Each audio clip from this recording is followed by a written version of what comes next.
রুই বেগুন করার জন্য এখানে নিয়ে নিয়েছি 5 পিস মাছ। এখানে আছে এরকম লম্বা লম্বা বড় বড় করে বেগুন। আর তার জন্য নিয়ে নিয়েছি এখানে জিরের গুঁড়ো, ধনের গুঁড়ো, লঙ্কার গুঁড়ো, হলুদের গুঁড়ো, কাঁচা লঙ্কা। এখানে আছে টমেটো কুচি। এখানে আছে আদা, আমি শিলে বেটে নেবো। আর সম্বাদ দেওয়ার জন্য আছে জিরে আর শুকনো লঙ্কা। এখানে আমি দিয়ে দেবো তেল। তেলটা দেবো একটু বেশি পরিমাণ, কারণ মাছটা ভেজে আমি বেগুনটাও এই তেলে ভেজে নেব।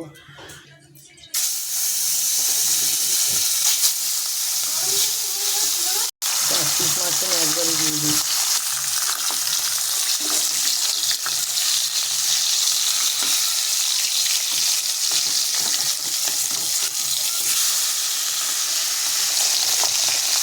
শিলে আমি আদাটুকু বেটে নেবো, বাটার মধ্যে শুধু আদাটুকুই বাটবো।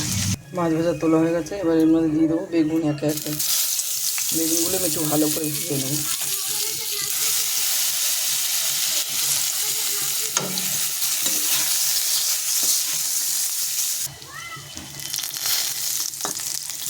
বেগুনগুলো সম্পূর্ণ আমি এইভাবে ভেজে নেবো, সব বেগুনগুলি।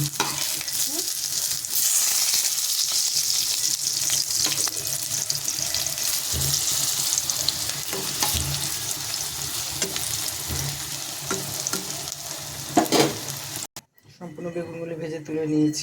সেলাইট একটু তেল, জিরে আর শুকনো লঙ্কা দিয়ে দেবো। টমেটোটা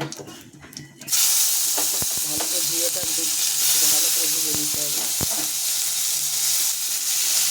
এখানে দিয়ে দেবো জিরে, ধনে, কাঁচা লঙ্কা, হলুদের গুঁড়ো, লঙ্কার গুঁড়ো। দেবো সেলাইট একটু জল।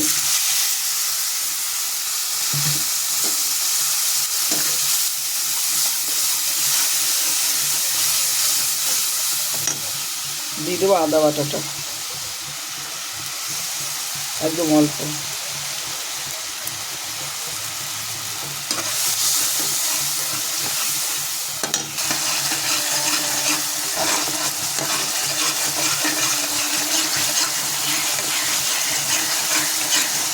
নুন পরিমাণ মতো।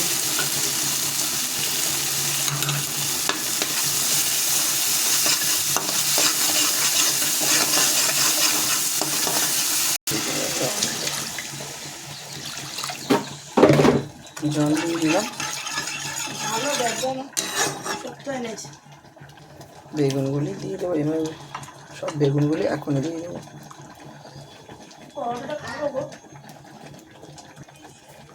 বেগুনগুলো সব এইভাবে উল্টে দেবো, এবার ঢাকা দিয়ে দেবো। ঢাকনাটা খুলবো, এখন ফুটে গেছে বাবা। এটা দিয়ে দেবো সব মাছগুলি।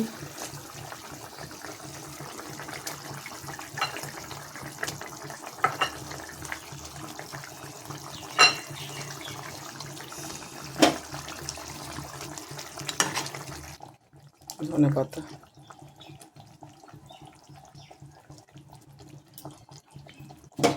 তো একটু ঢাকা দিয়ে আমি রেখে দেবো 2 সেকেন্ড, তারপর নামিয়ে নেব।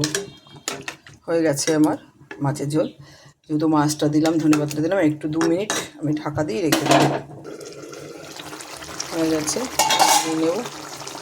গ্যাসটা অফ করে দিলাম। এবার আমি তরকারিটা নামিয়ে নেব। হয়ে গেছে আমার রুই বেগুন। ভিডিওটি ভালো লাগলে লাইক করবেন, কমেন্ট করবেন, শেয়ার করবেন। আর অবশ্যই এইভাবে বানিয়ে খাবেন, খুব ভালো একটা টেস্টি রান্না, খুব ভালো লাগবে, খুব স্বাদ হয়।